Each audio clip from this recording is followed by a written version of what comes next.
तो Gauss law के integral form को इस्तेमाल करके और कुछ खास चार्ज डिस्ट्रीब्यूशंस के लिए इलेक्ट्रिक फील्ड कैसे कैलकुलेट करना, इसका हम लोग अभ्यास कर रहे थे। और हमने दो तरह की सिमेट्रीज का अभ्यास किया, एक स्फेरिकली सिमेट्रिक चार्ज डिस्ट्रीब्यूशंस और दूसरा सिलिंड्रिकली सिमेट्रिक चार्ज डिस्ट्रीब्यूशन। तो और एक तीसरे तरह की सिमेट्री की हम आज चर्चा करेंगे, जिसको हम कहते हैं प्लेनर सिमेट्री, और उसके बाद फिर तीनों को हम एक साथ समराइज करेंगे। तो planar symmetry, planar symmetrical charge distribution.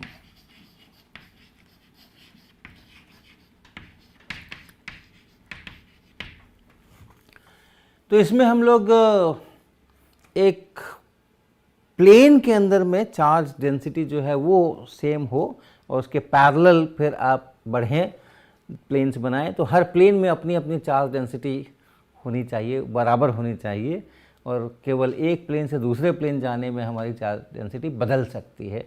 ऐसे डिस्ट्रीब्यूशंस को हम लोग प्लेनर सिमेट्रिकल चार्ज डिस्ट्रीब्यूशन कहते हैं। अगर गणित के हिसाब से लिखें तो ये पॉइंट है एक्स वाई जेड जहाँ ये चार्ज डेंसिटी है रो, तो इसको इसमें से सिर्फ किसी एक कोऑर्डिनेट का फंक्शन होना चाहिए, बाकी दोनों से इंडिपेंडेंट होना चाहिए। तो अगर मान लीजिए जेड का फंक्शन हो केवल ऐसा, तो क्या मतलब निकला, ये जेड एक्सिस है, इधर एक्स वाई एक्सिस बनाएंगे। तो अगर हम एक प्लेन लेते हैं, ऐसे एक प्लेन लेते हैं जो कि इस एक्स वाई प्लेन से एक खास हाइट के ऊपर एक प्लेन है, तो उसको हम लोग लिख सकते हैं z इज इक्वल टू कुछ वैल्यू z0 ऐसा। z इक्वल टू 0 करेंगे तो एक्स वाई प्लेन हो जाएगा, z के वैल्यूज़ देते चलेंगे तो फिर हमें दूसरे प्लेन्स पैरेलल मिलते चलेंगे, अगर z का वैल्यू नेगेटिव होगा तो फिर नीचे मिलते चलेंगे। तो अगर हम ऐसा कहते हैं तो उसका मतलब है कि अगर हमारा z नहीं बदला, अगर z नहीं बदला तो फिर ये रो नहीं बदला। यानी इस प्लेन के अंदर जितने सारे पॉइंट्स हैं, ये सारे पॉइंट्स जो हैं इनके सबके अलग अलग एक्स वाई कोऑर्डिनेट्स हैं, लेकिन z कोऑर्डिनेट सबका एक ही है और वो है z0। तो रो केवल इसी पर निर्भर करता है, एक्स वाई पर निर्भर नहीं करता, यानी इन सारे पॉइंट्स के ऊपर चार्ज डेंसिटी सेम है।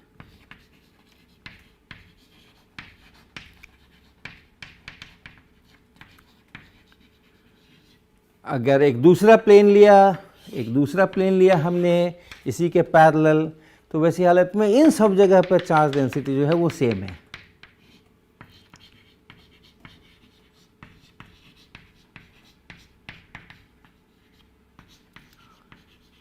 यहाँ में और यहाँ में चार्ज डेंसिटी का परिवर्तन हो सकता है। तो कई बार हमारे पास इस प्रकार के चार्ज डिस्ट्रीब्यूशंस होते हैं और उनमें से भी कुछ खास सिमेट्री के साथ में अगर चार्ज डिस्ट्रीब्यूशन है तो फिर हम लोग गॉस लॉ का इस्तेमाल करके और इलेक्ट्रिक फील्ड निकाल सकते हैं। तो हम उसी का एक उदाहरण आज लेंगे, और वो उदाहरण है हमारा जिसमें कि हम एक स्लैब लेते हैं। मैं यहाँ पर चित्र जो बना रहा हूँ वो केवल क्रॉस सेक्शन बना रहा हूँ मैं। ये एक स्लैब है, एक बड़ा सा स्लैब है, बल्कि इन लाइंस को हमें डालने की ज़रूरत भी नहीं है। ये एक स्लैब है और इसके अंदर में ये चार्जेस हैं, ये चार्जेस हैं। इनका थिकनेस मान लीजिए कुछ है, d थिकनेस की ये स्लैब है और ये हमारा z डायरेक्शन है। और जब हम एक लाइन डाल रहे हैं यहाँ पे, ये जो लाइन डाल रहे हैं, तो ये लाइन वस्तुतः इस तरह के एक प्लेन को दिखा रही है। ये प्लेन यहाँ पर ऐसा प्लेन है, एक्स वाई प्लेन के पैरेलल ये पूरा प्लेन है, बोर्ड के इस तरफ भी और उस तरफ भी, और सिर्फ उसका जो इस बोर्ड से कटने वाला इंटरसेक्शन है वही दिखा रहे। तो ये लाइन वस्तुतः एक पूरा फुल प्लेन है। इसी तरह से ये लाइन जो है वो एक दूसरा फुल प्लेन है। जैसे यहाँ हमने दो प्लेन बना रखे हैं, ये एक प्लेन ये z इक्वल टू z0 पे है, एक ये दूसरा प्लेन है, इसका कुछ और वैल्यू है z का। इसी तरह से ये दो प्लेन्स हैं और इन दो प्लेन्स के बीच में जो जगह आ गई, इस प्लेन के नीचे और इस प्लेन के ऊपर, और उसके अंदर में, और इधर इधर बहुत दूर तक फैला हुआ है। तो हम जितनी दूर में काम करेंगे उसकी अपेक्षा ये समझो कि बहुत बहुत दूर तक है, तो इन्फिनिटी है। ये अगर हमारा 1 मिलीमीटर पे 1 सेंटीमीटर पे हम काम कर रहे हैं तो ये फिर मीटर्स में मान लो चला गया, तो हम कहेंगे कि हाँ ठीक है, बहुत दूर तक है। और इस पूरे में चार्ज सेम है, rho equal to rho not. पूरे में ये चार्ज जो है वो सेम है, उसको हम रो ही कहेंगे। तो यानी ये इसका फंक्शन है, लेकिन ये फंक्शन कैसा है कि यहाँ से यहाँ तक z का वैल्यू यहाँ से यहाँ तक अगर लेते हैं तो चार्ज डेंसिटी सेम, और यहाँ से अगर z का वैल्यू बदल देते हैं तो चार्ज डेंसिटी 0, और चाहे इधर भी बदल देते हैं, यहाँ कहीं आ जाते हैं तो चार्ज डेंसिटी 0। ये रो यहाँ पे 0 है, रो यहाँ पे 0 है, और इतनी दूर के अंदर में रो है। और इसके कारण से हमें इलेक्ट्रिक फील्ड चाहिए, इस रीजन में भी चाहिए और इसके बाहर के रीजन्स में भी चाहिए। तो इसके लिए हम लोग कैसे इस्तेमाल करते हैं गॉस लॉ का? Gauss law E dot dA equal to charge enclosed inside divide by epsilon naught, ऐसा गॉस लॉ का इंटीग्रल फॉर्म है। और ये क्लोज सरफेस बनाने के लिए, जिसको गॉसियन सरफेस भी कहते हैं हम, ये बनाने के लिए यहाँ पे एक खास प्रकार से हम लोग काम करेंगे। ये जो प्लेन है, इस प्लेन को आप सेंट्रल प्लेन, इसका जो सेंट्रल प्लेन है, दोनों तरफ सिमेट्री है इसके, यहाँ से आप शुरू करें, और अगर आपको यहाँ कहीं पर अगर इलेक्ट्रिक फील्ड निकालना है, इससे मान लीजिए ये इतने दूरी के ऊपर, z दूरी के ऊपर, ये यहाँ निकालना है, तो क्या करें हम यहाँ पे एक सरफेस बनाएं, यहाँ पे, और उतने ही डिस्टेंस पर नीचे की तरफ एक सरफेस बनाएं और उसको बंद कर दें। मैं 3 डायमेंशन में ही बनाऊँ तो अच्छा लगेगा। ये सरफेस एक्चुअली हमने ऐसा बनाया है, इस तरीके का। तो यहाँ हम थोड़ा सा बाहर निकल के भी, इस प्लेन के बाहर निकल के भी आपको दिखाना चाह रहे हैं। तो यहाँ हमने इसके पैरेलल, ये जो प्लेन है इसी के पैरेलल एक छोटा सा सरफेस एरिया बनाया है। ये एक छोटा सा सरफेस एरिया बनाया है, इसको हम डेल्टा ए कह सकते हैं। और वैसा ही डेल्टा ए हमने यहाँ पर बनाया है, ये डेल्टा ए। और एक ऊपर में ऐसा प्लेन हो गया, एक नीचे में ऐसा प्लेन हो गया, उसके बाद करस्पॉन्डिंग पॉइंट्स को आप मिला दीजिए, तो एक छोटा सा सिलेंडर बन गया यहाँ पे। तो ये कर्व्ड पार्ट सिलेंडर का, और ये ऊपर का टॉप ये, और नीचे का बॉटम ये, इन सबको मिला दीजिए तो ये क्लोज्ड सरफेस बन गया। ऐसे क्लोज्ड सरफेस पर हम इसका इस्तेमाल करेंगे। तो सबसे पहले तो इलेक्ट्रिक फील्ड का डायरेक्शन सोचिए। कर्व सरफेस पर आते हैं या प्लेन सरफेस पे, लेकिन कहीं पर भी, यहाँ पर, ये ध्यान रखिएगा, ये दूर दूर तक फैला हुआ है ये। तो यहाँ पर इलेक्ट्रिक फील्ड का क्या डायरेक्शन हो सकता है? यूनिक डायरेक्शन कौन सा है जिसका कोई कॉम्पिटिटर नहीं है? हम कोई कूलम्ब्स लॉ इसका उसका इस्तेमाल नहीं करेंगे कि इलेक्ट्रिक फील्ड का डायरेक्शन चाहिए तो इसके कारण से उधर, उसके कारण से उधर, कैंसिल, वो सब नहीं। आप सिंपल आर्टिस्टिक निगाह से देखें कि यहाँ पे जो इलेक्ट्रिक फील्ड है उसका एक यूनिक डायरेक्शन होना चाहिए। तो अगर ये पूरे में चार्जेस फैले हुए हैं इस पूरे रीजन के अंदर में, इसके नीचे, इसके ऊपर, और आप उसके बीच में कहीं पर यहाँ पर हैं, तो क्या हम इस डायरेक्शन में इलेक्ट्रिक फील्ड हो सकता है क्या? इसका कोई कॉम्पिटिटर है क्या? एक्चुअली इसके बहुत सारे कॉम्पिटिटर हैं, ध्यान रखिएगा, पूरा 3 डायमेंशन में है ये। इस प्लेन के अंदर ही एक कॉम्पिटिटर दिखाई पड़ता है, इधर क्यों नहीं? इस डायरेक्शन में और इस डायरेक्शन में क्या फ़र्क है? इस डायरेक्शन में इधर लेफ्ट और राइट में क्या फ़र्क है? राइट में भी दूर दूर तक चार्जेस भरे पड़े हैं, और लेफ्ट में भी वैसे ही दूर दूर तक चार्जेस भरे पड़े हैं। तो लेफ्ट में और राइट में कोई फर्क नहीं नज़र आता। तो इलेक्ट्रिक फील्ड का अगर कोई कंपोनेंट, ये मान लो एक्स डायरेक्शन कहें इसको, एक्स डायरेक्शन में होना है तो माइनस एक्स डायरेक्शन में क्यों नहीं होना है? और इतना ही नहीं, इस पूरे प्लेन में आप बहुत सारे ऐसे डायरेक्शन सोच सकते हैं और सारे डायरेक्शन एक जैसे, क्योंकि ये प्लेन इधर भी बहुत दूर तक फैला हुआ है और इधर भी बहुत दूर तक फैला हुआ है। तो जैसा इधर वैसा इधर, वैसा इधर वैसा इधर, वैसा इधर वैसा इधर, वैसा इधर, इन सभी डायरेक्शंस में कोई फ़र्क नहीं है। तो इसलिए x डायरेक्शन में या y डायरेक्शन में या xy प्लेन की किसी भी डायरेक्शन में आपका कंपोनेंट नहीं होना चाहिए इलेक्ट्रिक फील्ड का। इतने सारे कॉम्पिटिटर्स हैं और एक दूसरे के सब इक्विवेलेंट हैं। यूनिक डायरेक्शन एक ही मिलती है जिसका कोई कॉम्पिटिटर नहीं है, और वो है इसके परपेंडिकुलर, ऐसे इधर या इधर। उसमें भी फर्क कर सकते हैं, अगर पॉजिटिव चार्जेस है तो इधर, नेगेटिव चार्जेस है तो उधर। तो एक कारण तो है, इधर या उधर होने का कोई एक कारण तो है। ये दोनों इक्विवेलेंट नहीं है, ये दोनों इक्विवेलेंट नहीं है। अगर ये पॉजिटिव चार्जेस हैं तो इधर जाएंगे, नेगेटिव चार्जेस हैं तो उधर जाएंगे। सेंट्रल प्लेन की तरफ हैं कि सेंट्रल प्लेन से दूर हैं, फ़र्क हो गया ना। इन दो डायरेक्शंस में अगर आप सोचिए तो ये डायरेक्शन में अगर जाते हैं तो हम सेंट्रल प्लेन से दूर जा रहे हैं, और इस डायरेक्शन में अगर आते हैं तो सेंट्रल प्लेन की तरफ आ रहे हैं। तो फ़र्क हो गया इन दोनों डायरेक्शंस के अंदर में। लेकिन वैसा कोई फ़र्क आप इसमें और इसमें निकाल करके दिखाने की कोशिश करेंगे तो नहीं मिलेगा आपको। ये कुछ भी कर लीजिए, इसका एक जैसा ही बिहेवियर मिलने वाला है। जितना जो चीज़ इसके साथ पास है वो चीज़ इसके पास है, जो चीज़ इसके पास नहीं है वो चीज़ इसके पास भी नहीं है। इसलिए जो डायरेक्शन है वो हम लोग जस्ट सिमिट्री से निकाल सकते हैं, बिना और किसी कहाँ से कौन सा फील्ड आ रहा है वगैरह इसकी गणना की कोई ज़रूरत नहीं है। तो इस क्वांटिटी को मुझे इवैल्यूएट करना है left hand side, electric field का फ्लक्स किस पर, इस क्लोज सरफेस पे। तो सबसे पहले इस सिलेंडर का हम कर्व्ड सरफेस देखें। ज़रूरी नहीं है कि ये सर्कुलर आप लें, कैसा भी ले सकते हैं। तो इसका ये जो पार्ट है, इस पार्ट को आप देखें, इस वाले हिस्से को। तो यहाँ पे इलेक्ट्रिक फील्ड का क्या हालत है, डायरेक्शन कैसा है, और जो नॉर्मल खींचेंगे वो कैसा है।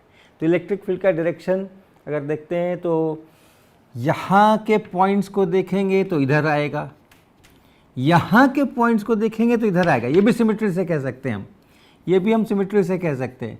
अगर यहाँ का पॉइंट देखें और उतनी ही दूर यहाँ का पॉइंट देखें तो जितना इलेक्ट्रिक फील्ड यहाँ उतना ही इलेक्ट्रिक फील्ड यहाँ। ये यूनिफॉर्मली चार्ज है, ये इतनी दूर में डेंसिटी जो है वो फिक्स्ड है।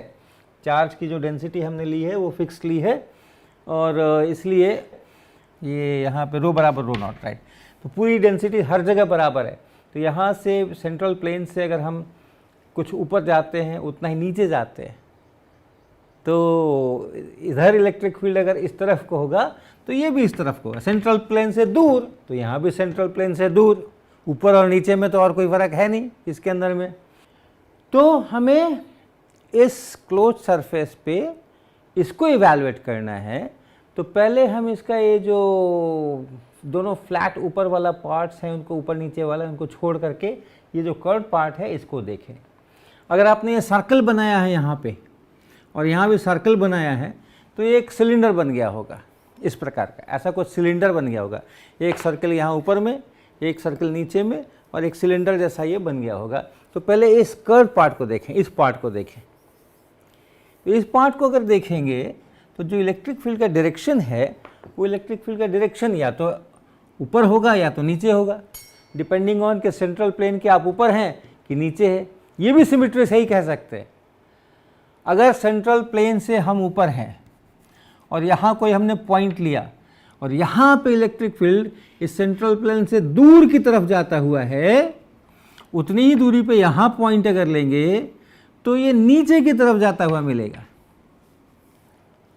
और इसलिए सेंट्रल प्लेन से जितने ऊपर के पॉइंट्स हैं, ये सारे पॉइंट्स, इन सब जगह पे जो डायरेक्शन है इलेक्ट्रिक फील्ड का ऊपर, यहाँ जो डायरेक्शन है वो सब नीचे, और सेंट्रल प्लेन पे electric field zero. Central plane पे इलेक्ट्रिक फील्ड जीरो, क्योंकि इस प्लेन पर जब आप हैं तो जैसा इधर वैसा इधर, तो इलेक्ट्रिक फील्ड न इधर हो सकता है न उधर हो सकता है, तो फिर जीरो ही होना पड़ेगा।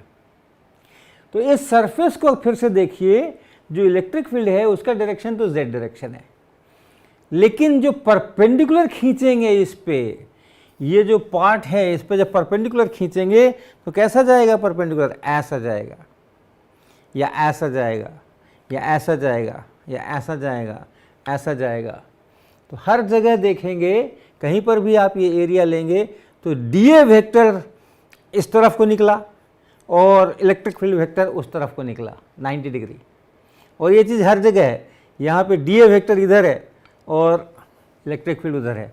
तो आप यहाँ पे कहीं पर भी अगर एरिया लेते हैं तो जो एरिया वेक्टर है डीए वो इधर को होगा या इधर को होगा या जैसे भी होगा इस प्लेन के पैरेलल होगा, और ये z की तरफ है ये वाला, तो मिलकर के 0। इस पूरे पार्ट में E डॉट डी ए का इंटीग्रेशन 0। अब आया ये फ्लैट पार्ट और ये फ्लैट पार्ट। यहाँ अगर देखते हैं तो आउटवर्ड नॉर्मल इस डायरेक्शन में, डी ए इस डायरेक्शन में, और इलेक्ट्रिक फील्ड भी इसी डायरेक्शन में, अश्यूमिंग पॉजिटिव चार्जेस है यहाँ पे। तो ई डॉट डी ए क्या बन गया, ई डॉट डी ए बन गया, तो पहले हम लिख लें curve surface integration E dot D ए 0। एक एक ई डी ए अलग अलग भी 0 है, इसीलिए सब मिल करके 0 है। फिर जो ऊपर का ये सरफेस है अपर फ्लैट सरफेस,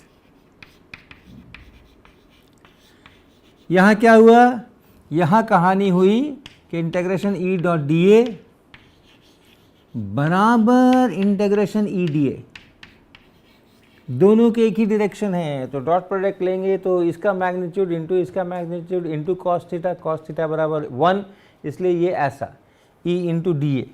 और ये जो E इंटू डी ए है इसमें इस पूरे फ्लैट सरफेस पे देख लेंगे हम, ये पूरा फ्लैट सरफेस इस सेंट्रल प्लेन के पैरेलल है, एक्स वाई प्लेन के पैरेलल है ये। तो इनके सभी पॉइंट्स के ऊपर सभी पॉइंट्स एक ही जैसे है, जितना यहाँ इलेक्ट्रिक फील्ड उतना ही यहाँ इलेक्ट्रिक फील्ड, उतना ही यहाँ इलेक्ट्रिक फील्ड, उतना ही यहाँ इलेक्ट्रिक फील्ड, उतना ही इलेक्ट्रिक फील्ड। ध्यान रखिएगा चार्ज डिस्ट्रीब्यूशन आपको ध्यान होना चाहिए, तभी ये सिमेट्री की बातें होंगी। चार्ज डिस्ट्रीब्यूशन कैसा है, इस पूरे स्लैब में, ये जो स्लैब है पूरा, ये जो पूरा स्लैब है, इस पूरे स्लैब में चार्ज बराबर बराबर डेंसिटी के साथ में ठूंसा हुआ है, भरा हुआ है। तो इसलिए अगर आप यहाँ कोई पॉइंट ले, यहाँ पॉइंट ले, यहाँ पॉइंट ले, यहाँ पॉइंट ले, यहाँ पॉइंट ले, यहाँ पॉइंट ले, इन सब जगह पे इलेक्ट्रिक फील्ड का मैग्नीट्यूड एक ही होना है, क्योंकि इसमें और इसमें कोई फ़र्क नहीं है। इस पॉइंट में देखें, इस पॉइंट पे देखें, इस पॉइंट पे देखें, इस पॉइंट पे देखें, इस पॉइंट पे देखें, इस पॉइंट पे देखें, एक जैसा ही सारा वातावरण दिखता है। इसलिए इस ई को आप बाहर निकाल सकते हैं, ये बराबर ई को आप इंटीग्रेशन से बाहर निकाल सकते हैं और केवल डी ए के मैग्नीट्यूड्स को जोड़ना है। तो ई इंटू जितना बड़ा आपने एरिया बनाया है उतना बड़ा ये जितना क्षेत्रफल यहाँ आपने बनाया है डेल्टा ए, वो पूरा का पूरा क्षेत्रफल। इसी तरह से आप बॉटम वाले सरफेस पर आ जाइए, जो बॉटम पर फ्लैट सरफेस है,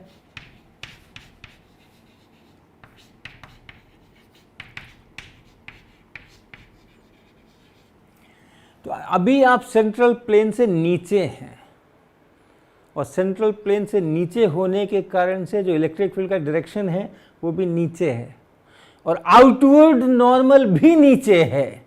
इसलिए एक बार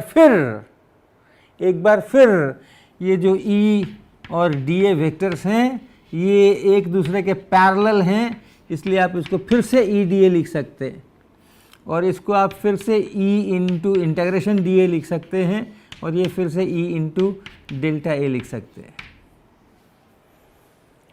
अब सबको जोड़ दीजिए ताकि पूरे क्लोज सरफेस पे इंटीग्रेशन मिल जाए। Curve part, upper flat part, lower flat part, 0 EDA delta A. तो क्या बना, integration of E dot D A, ये बना 2 times E into delta A, 2 times E into delta A, इतना ये इंटीग्रेशन बना, क्लोज सरफेस का इंटीग्रेशन। ये राइट हैंड साइड क्या है, इसके भीतर ये जो बॉक्स बना, इसके भीतर सिलेंड्रिकल बॉक्स जो बना, इसके अंदर कितना चार्ज है वो यहाँ लिखना है। तो ये सारा का सारा चार्ज यहाँ डिस्ट्रीब्यूटेड है इस डेंसिटी के साथ में, रो नॉट डेंसिटी के साथ में। और वॉल्यूम इसका कितना है वो भी आप लिख सकते हैं। ये हाइट अगर आप कुछ लिख लें, ये यहाँ से यहाँ तक का डिस्टेंस लिख लीजिए, ये z है, ये हमारा सेंट्रल प्लेन को z बराबर 0 कह लीजिए, और यहाँ से z ऊपर गए तो ये पॉइंट पहुँच गए, ये जो ऊपर हमने यहाँ ये वाला पॉइंट लिया है। तो यहाँ पे अगर आप ये जो हाइट है पूरी, ये 2 टाइम्स z हो गया है ये हाइट, और इनटू ये एरिया, ये इसका वॉल्यूम है। तो Q inside is equal to rho naught into volume, और वो वॉल्यूम कितना है, वो वॉल्यूम है डेल्टा A और इंटू 2z,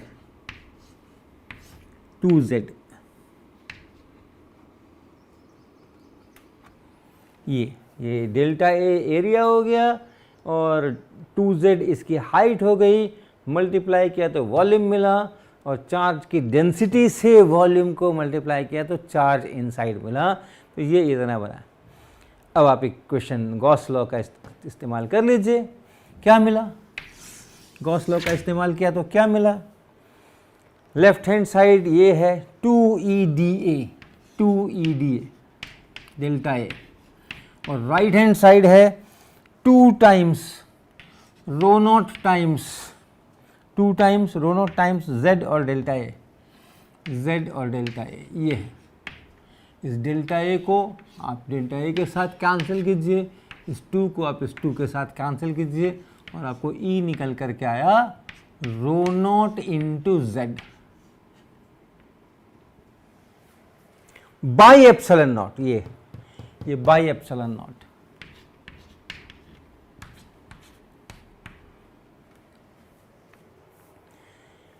तो यानी z बराबर 0 पर अगर आप होंगे, सेंट्रल प्लेन पे होंगे, ऊपर भी चार्ज है नीचे भी चार्ज है, तो वहाँ इलेक्ट्रिक फील्ड 0 मिलेगा, z बराबर 0। जैसे जैसे हम यहाँ से आगे बढ़ेंगे, ऊपर चलेंगे, वैसे वैसे प्रोपोर्शनेटली ये z के प्रोपोर्शनल ये बढ़ता चलेगा, और अगर आप नीचे चलेंगे तो भी ये z के प्रोपोर्शनेटली बढ़ता चलेगा। ऊपर के पॉइंट्स के लिए ऐसा प्लस z डायरेक्शन में फील्ड होगा, और नीचे के डायरेक्शन के लिए ये नीचे के डायरेक्शन में फील्ड होगा। तो अगर हम एक क्वांटिटी लिखें n कैप, एक यूनिट वेक्टर बनाएं n कैप, और क्या यूनिट वेक्टर है ये यूनिट वेक्टर है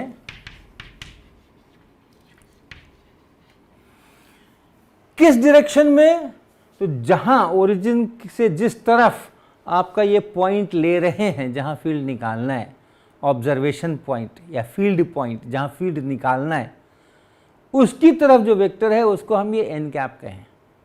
तो यहाँ अगर आप नीचे हैं तो फिर यहाँ से और इस फील्ड पॉइंट तक की तरफ का जो वेक्टर है वो नीचे है, तो फिर आप इसको E बराबर rho naught z by epsilon naught, और फिर n कैप ऐसा लिख सकते हैं।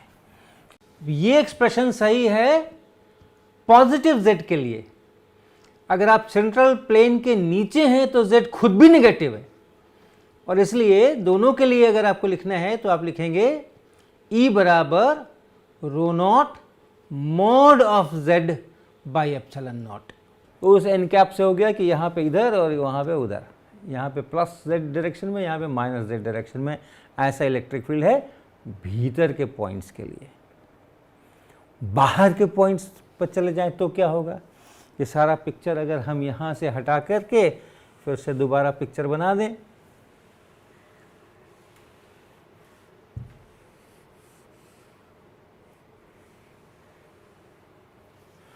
तो हमारे पास ये चार्ज है, वही चार्ज है, सेम चार्ज, रो बराबर रो नॉट, और फील्ड पॉइंट जहां मुझे फील्ड चाहिए वो इससे बाहर है, यहां कहीं पर हमें फील्ड चाहिए।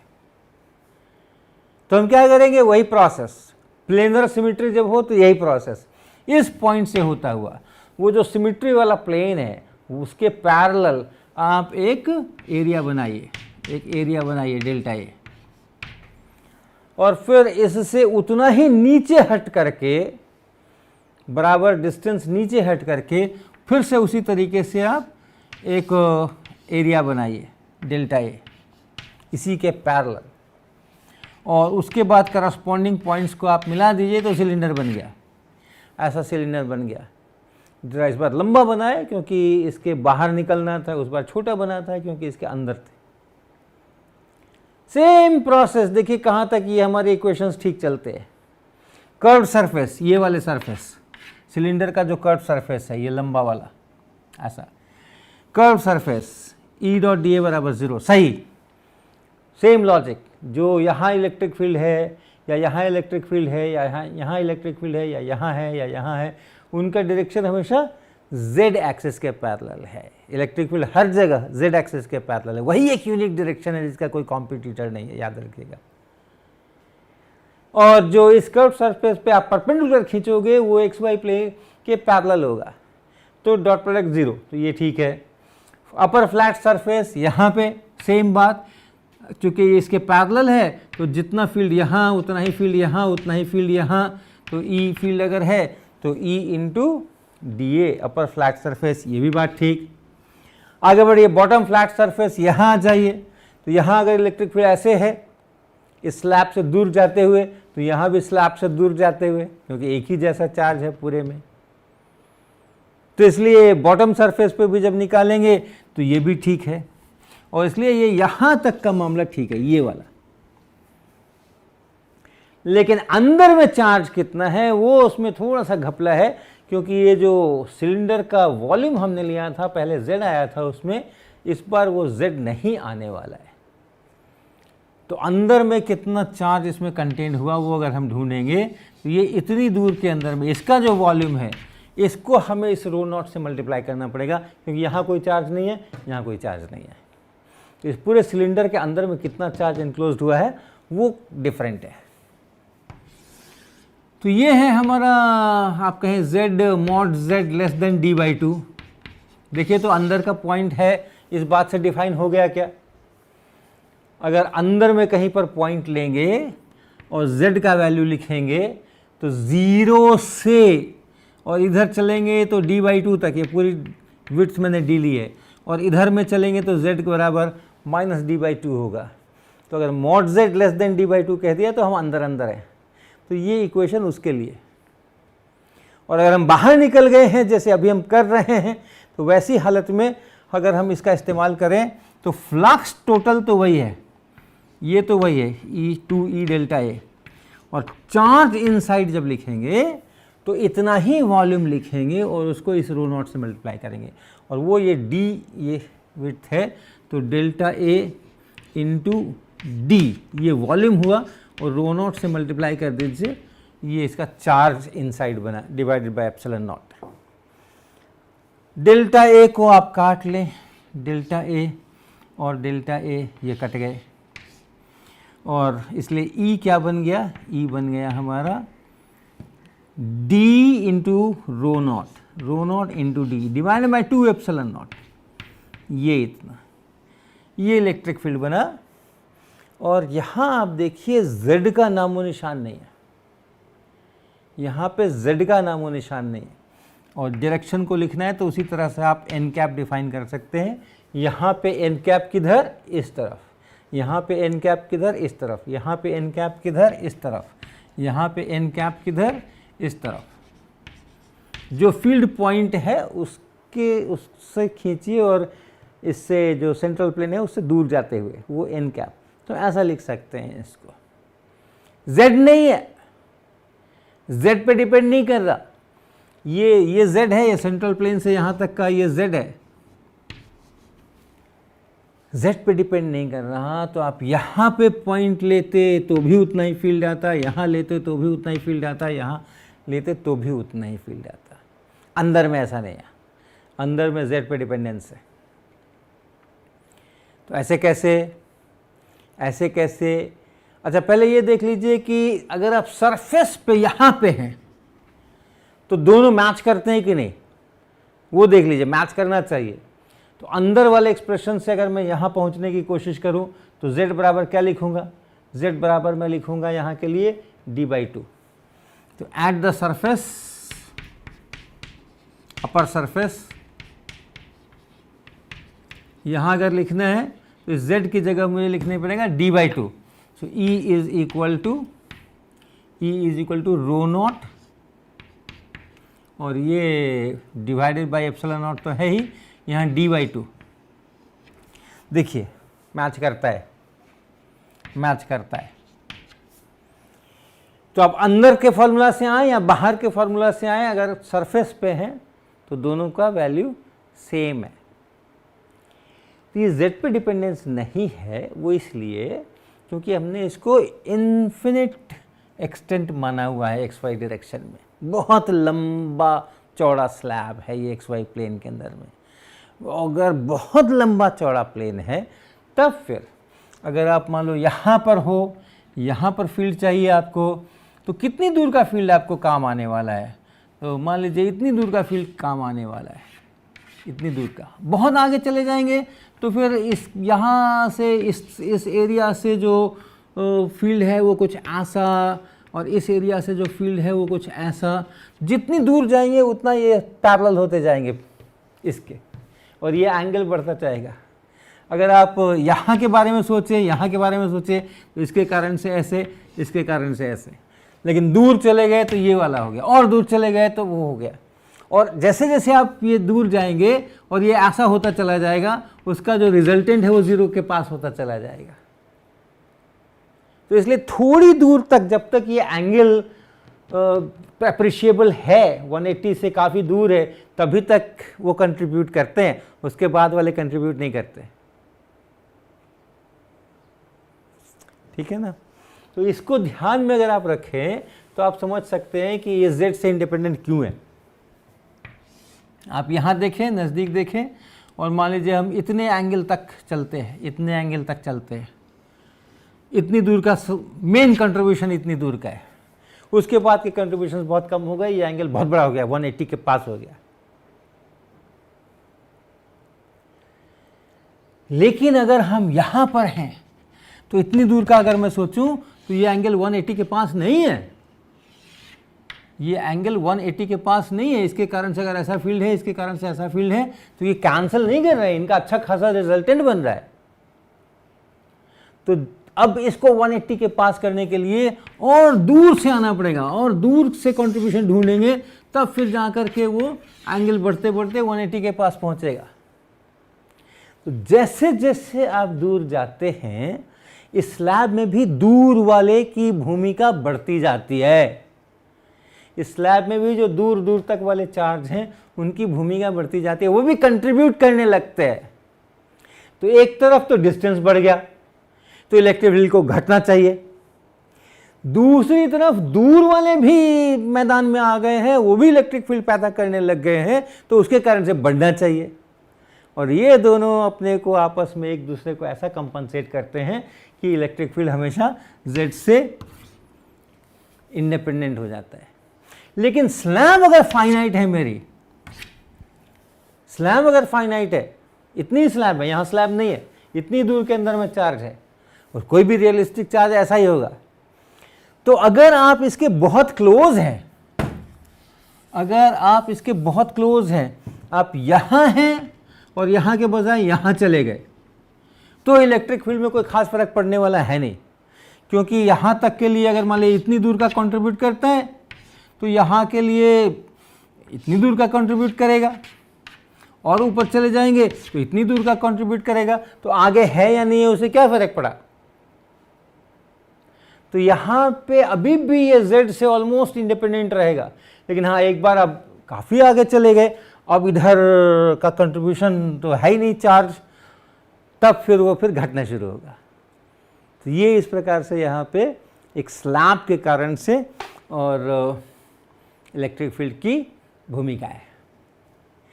तो ये तरीका केवल आप ध्यान रखें, बाद में तो जैसा प्रश्न होगा उसके अनुसार आप उसको हल करेंगे।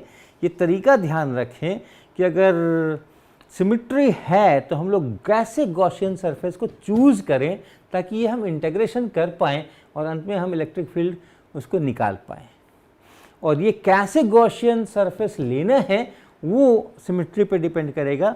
अगर प्लेनर सिमिट्री है जिसमें कि जो चार्ज डेंसिटी है सिर्फ एक कोऑर्डिनेट पे डिपेंड कर रही है, एक कार्टेशियन कोऑर्डिनेट पे डिपेंड कर रही है, बाकी दोनों पे नहीं कर रही है, तब इस तरह का ये बॉक्स बना करके और ऐसा एक ऊपर लिया, एक नीचे लिया और एक सिलिंड्रिकल बॉक्स बनाया, ये तरीका कारगर होता है।